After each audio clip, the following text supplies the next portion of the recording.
Bienvenue dans ce cours sur le langage SQL. C'est ce qu'on appelle en anglais Structured Query Language, c'est-à-dire un langage bien structuré pour préparer des requêtes. Il faut savoir que ce langage est utilisé pour créer et manipuler des bases de données. Et une base de données, c'est une manière pour stocker et utiliser d'une façon intelligente et bien organisée les données. Les bases de données sont utilisées partout dans toutes les applications, les sites web, les applications de gestion ou autres types d'applications. Commençons maintenant par définir le langage SQL. Le langage SQL, c'est un langage qui nous permet de définir, manipuler et contrôler des bases de données. Il peut être classé en trois catégories. La première catégorie, c'est le DDL, c'est-à-dire c'est le langage de définition de données. Il existe plusieurs opérations dans cette classe. Commençons par create pour créer, alter pour modifier, drop pour supprimer et enfin rename pour renommer. Et ces opérations sont appliquées sur les tables d'une base de données. La deuxième catégorie, c'est le DML, ou bien langage de manipulation de données. Elle vous permet de sélectionner ou bien afficher, insérer, mettre à jour, update ou supprimer des données. Il faut savoir que la différence entre la première catégorie DDL et la deuxième catégorie DML, c'est que le DDL, elle s'applique sur la structure de la base de données, c'est-à-dire sur les tables. Par contre, le DML, elle s'applique sur les données contenues dans les tables de votre base de données. Et enfin, la troisième catégorie, c'est le DCL. C'est langage de gestion d'accès. Elle vous permet tout simplement d'organiser le droit d'accès à votre base de données. Par exemple, les deux opérations grant et revoke, c'est pour donner ou retirer un droit d'accès à une base de données. Ce tableau résume ce qu'on a cité précédemment, les trois catégories, DDL, DML et le DCL. Commençons par le DML, langage de manipulation de données. L'obtention des données, ou bien affichage. Donc la fameuse requête utilisée pour afficher ou obtenir des données à partir d'une table, d'une base de données, c'est la requête select. La structure générale de cette requête est la suivante. Select, après vous donnez le nom ou bien les noms des colonnes, from, c'est-à-dire à partir, et vous précisez les noms des tables. Un exemple. Donc, avant de passer aux exemples, on va parler des clauses qui peuvent être ajoutées à cette requête. Donc, nombreuses clauses peuvent être ajoutées pour exprimer les projections, restrictions, les jointures et les tris, etc. On va détailler ces opérations dans les diapos qui viennent par la suite. Les clauses peuvent être from, c'est-à-dire à partir, where, c'est pour préciser une condition, group by, c'est pour grouper les données, having et order by, c'est pour le tri. Afin de bien comprendre ces notions, on va présenter le modèle relationnel suivant. Donc ce modèle relationnel, il est basé sur trois tables. La première table, c'est la table produit, identifiée par un numéro de produit. Ensuite, nous avons quatre champs, désignation, prix, poids et couleur. La deuxième table, c'est fournisseur. Donc la clé primaire, c'est le numéro de fournisseur. Et vous avez le nom, l'adresse et la ville du fournisseur. Et enfin, la troisième table, c'est la table commande. Donc la clé primaire de cette table est constituée de trois champs qui sont numéro de commande, numéro de fournisseur et numéro de produit. Et on trouve un quatrième champ ordinaire, c'est la quantité des produits commandés. Alors, on veut afficher maintenant les produits dont la couleur est blanc. Puisqu'on veut afficher, on va utiliser select, étoile. Alors enfin, le mot étoile, ou bien le caractère étoile, veut dire afficher tous les champs de la table produit. qui sont numéro de produit, désignation, prix, poids et couleur, sans exception. From produit, à partir de la table produit, where couleur est blanc. Là, ça c'est notre clause where pour préciser une condition.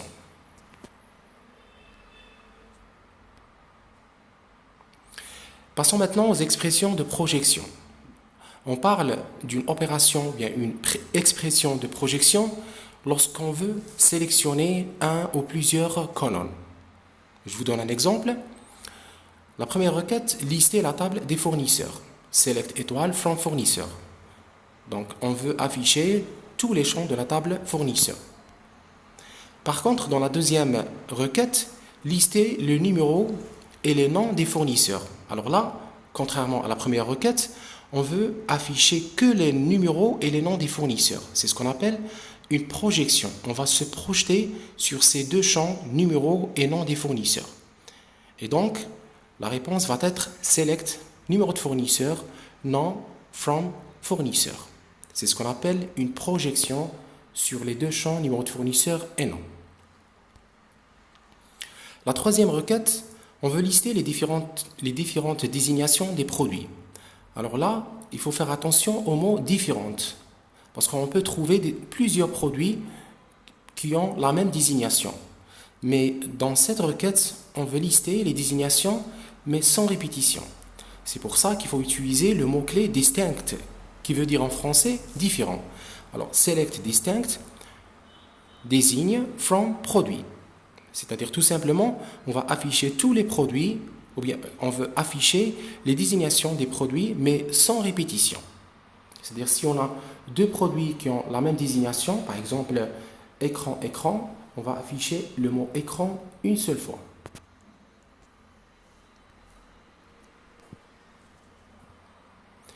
Passons maintenant aux expressions de restriction. C'est ce qu'on appelle le filtrage.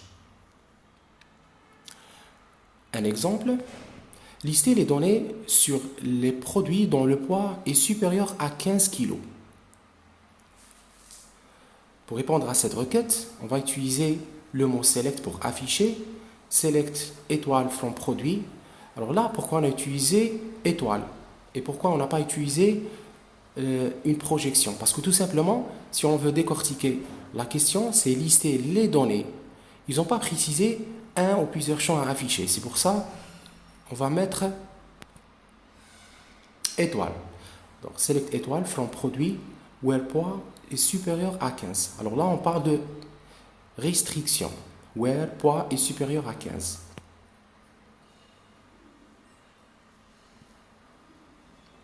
La requête suivante, on veut lister les produits dont le poids est compris entre 15 et 40.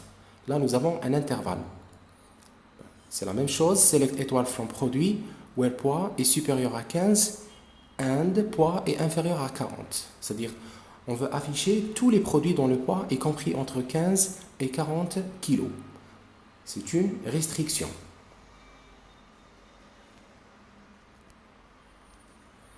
La requête suivante, on va afficher les fournisseurs habitant à Lille, Lyon ou Nice. Donc c'est une requête basée sur l'adresse du fournisseur. Toujours le mot-clé select, étoile from fournisseur. Là, nous n'avons pas une projection.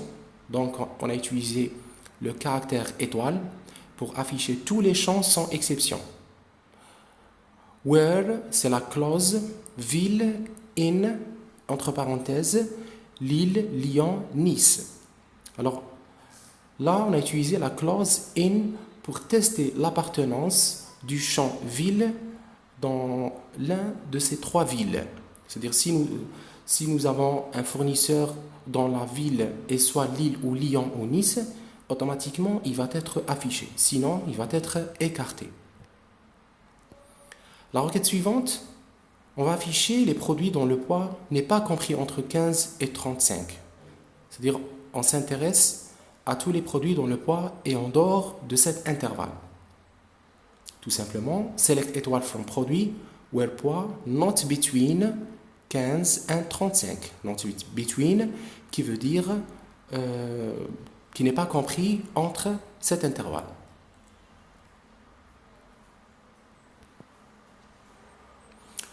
quelques informations supplémentaires. Nous avons le caractère tiré de 8 qui remplace n'importe quel caractère. C'est-à-dire, si vous voulez remplacer n'importe quel caractère, il faut utiliser ce caractère tiré de 8. Le caractère pourcentage, il remplace n'importe quelle séquence de n caractères, sachant que n pouvant être égal à 0.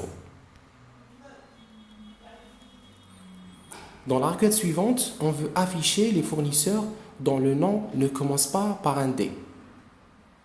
Donc, select étoile from fournisseur where none not like D. Donc, c'est une requête qui nous permet d'afficher tous les fournisseurs dont le nom ne commence pas par un D. Si on veut faire le contraire, c'est-à-dire afficher tous les fournisseurs dont le nom commence par un D, il faut tout simplement enlever le mot note. Et ça va être select étoile from fournisseur where none like D. La requête suivante consiste à lister les fournisseurs dont l'adresse n'est pas renseignée. N'est pas renseignée, ça veut dire tout simplement l'adresse n'est pas précisée ou le champ n'est pas rempli par l'utilisateur. Ce qu'on appelle en anglais nul, c'est-à-dire ce champ contient aucune valeur. Pour répondre à cette requête, select étoile, afficher tous les champs from fournisseur de la table fournisseur where address is null, c'est-à-dire l'adresse n'est pas renseignée. Passons maintenant au tri et représentation des résultats. SQL permet de trier les tuples grâce à la requête order_by, c'est-à-dire les données qui sont obtenues à travers la requête select peuvent être manipulées ou bien peuvent être ordonnées ou triées selon plusieurs opérations. Les mots-clés ascendant, descendant pour préciser si le tri ça va être dans un ordre croissant ou décroissant. Donc ASC c'est pour dire ascendant, croissant, et DESC, descendant, décroissant. Dans la requête suivante, on veut afficher les produits rouges ou verts ou bleus, triés sur la désignation croissant et la couleur décroissant. Alors, select étoile from produit, afficher tous les produits, where couleur in rouge, vert, bleu, dont la couleur est soit rouge, soit vert, soit bleu, order by, désignation, trié par désignation, ascendant, dans un ordre croissant, and couleur descendant. Et encore appliquer un autre tri sur la couleur, mais cette fois-ci selon un ordre décroissant. Passons maintenant à la création d'une table. Là, on entre dans une autre catégorie, c'est DDL, c'est Data Definition Language, c'est-à-dire un langage de définition de données. Donc, create table, voiture. Donc, voiture, c'est un exemple du nom de la table. Vous allez ouvrir la parenthèse et vous allez commencer à décrire les champs, champ par champ. Mais il faut respecter une certaine logique. Vous commencez toujours par le nom de votre champ, par exemple numéro de châssis.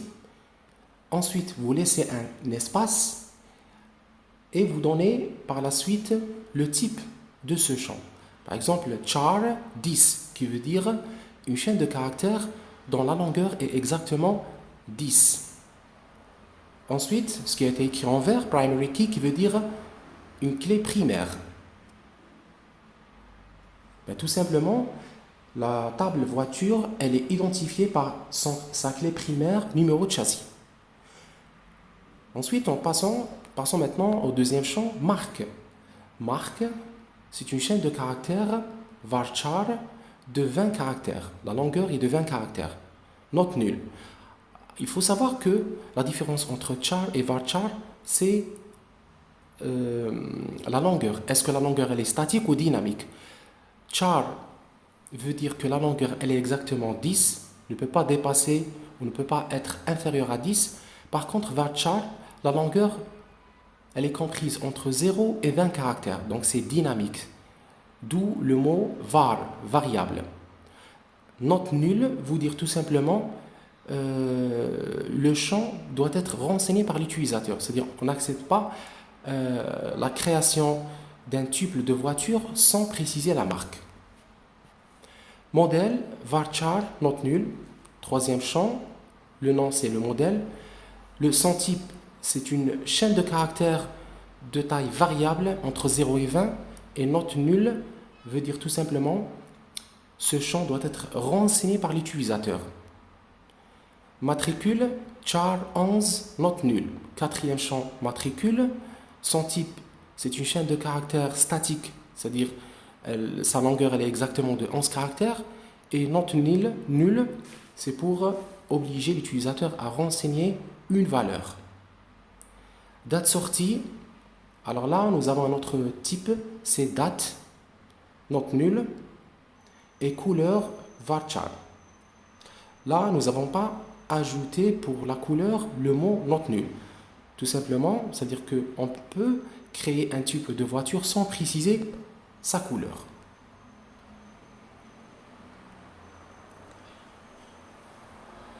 Toujours avec la création d'une table, donc on va créer une deuxième table, client. Nous avons le NSS qui veut dire numéro de la sécurité sociale, qui est la clé primaire de la table client. Ensuite, nous avons trois champs ordinaires, nom, prénom et adresse. Emprunt, numéro d'emprunt, la date d'emprunt et la date de retour. Et nous avons deux champs de type clé étrangère, c'est le NSS et le ISBN. Et le livre ISBN, titre, auteur et date d'achat. Il faut noter que le NSS et ISBN, c'est des clés étrangères. Pourquoi on les appelle étrangères? Parce que tout simplement, elles viennent d'autres tables. NSS vient de la table client et le ISBN vient de la table livre, d'où le mot clé étrangère. Voilà comment créer la table emprunt. Toujours, vous commencez par les deux mots-clés create table, emprunt. Emprunt, c'est le nom de la table. Vous pouvez utiliser un autre nom, bien sûr. Vous allez ouvrir la parenthèse et vous commencez à décrire les champs. Numéro, char 10, primary key. Date emprunt, date, note nulle. Date retour, date, note nulle. Alors là, nous avons utilisé le mot check, qui veut dire en français vérifier. Entre parenthèses, date retour supérieure à date emprunt. Ça, c'est juste pour vérifier que la date de retour, elle est après la date d'emprunt, pour éviter ce qu'on appelle les erreurs de saisie. Foreign Key, NSS References Client, NSS. Alors, dans cette ligne, on va préciser que le NSS, le champ NSS, c'est une clé étrangère qui vient de la table client. La même chose, le champ ISBN, c'est une clé étrangère qui vient de la table livre. Passons maintenant à un concept très important qui est la jointure. La jointure, elle est très utilisée lorsque on veut afficher une information qui peut être récupérée à partir de deux ou plusieurs tables. Pour bien assimiler ce concept, on va donner un exemple d'un modèle relationnel. Nous avons la table médecin, identifiée par sa clé primaire code médecin et le nom et le prénom comme des champs ordinaires. La deuxième table, c'est la table service, identifiée par sa clé primaire nom de service. Ensuite, nous avons le code médecin et localisation. Nous constatons que le code médecin dans la table service, c'est une clé étrangère qui vient de la table médecin. Voilà quelques tuples de la table médecin. Nous avons le tuple numéro 1, S001 Ziani Amin, SA02 Mehi Fatima, etc. En général, nous avons 4 tuples dans la table médecin. Et nous avons aussi 4 tuples dans la table service. Nous avons par exemple le premier tuple cardiologie S001 bloc A, c'est-à-dire tout simplement le médecin qui porte le code S001, il travaille dans le service cardiologie qui se situe dans le bloc A. Et la même chose pour les autres tuples. Pour comprendre le principe de la jointure, essayons de répondre à la question suivante. Trouvez les noms des médecins du service de réanimation. Si on veut décortiquer les deux tables, médecin et nom de médecin, vous allez constater qu'on ne peut pas afficher le nom de médecin qui travaille dans le service de réanimation. Pourquoi? Parce que tout simplement, la première table médecin, on n'a pas le nom de service. Nous avons le nom du médecin, mais malheureusement, nous n'avons pas le nom du service qui se situe dans la deuxième table. Et la même chose, dans la deuxième table service, nous avons le nom du service. Par contre, nous n'avons pas le nom de médecin. Nous n'avons que son code. C'est pour ça qu'il faut utiliser les deux tables, médecin et service, pour trouver les noms de médecins qui travaillent dans le service de réanimation. Et pour exprimer cette jointure, il faut écrire service.codemédecin égale médecin.codemédecin. C'est une intersection entre les deux tables médecin et service, qui veut dire tout simplement, il faut que le code médecin de la table service soit le même du code médecin de la table médecin. Et voici la réponse. Select nom-prénom from médecin service. C'est une projection sur les deux champs nom-prénom de la table médecin et service, where nom de service égale réanimation. And service.codemédecin égale médecin.codemédecin. C'est une jointure sur la base de code médecin. Passons maintenant à une autre requête, compter.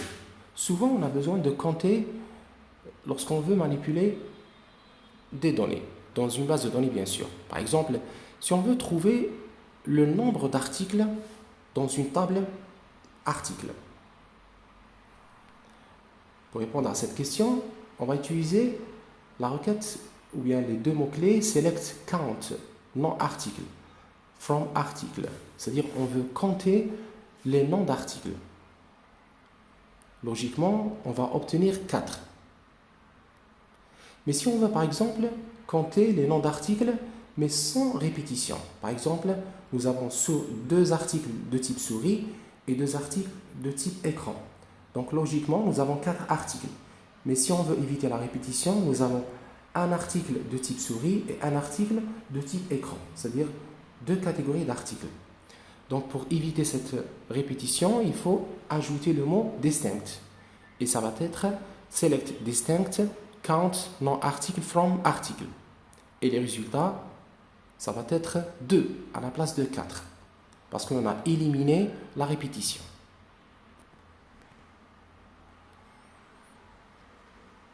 Nous avons d'autres opérations, par exemple le min et le max. À titre d'exemple, quel est l'article le plus cher et le moins cher? Donc si on voit la table, l'article le moins cher c'est la souris qui coûte 800 dinars et le plus cher c'est l'écran de type du modèle IBM qui coûte 13 000 dinars.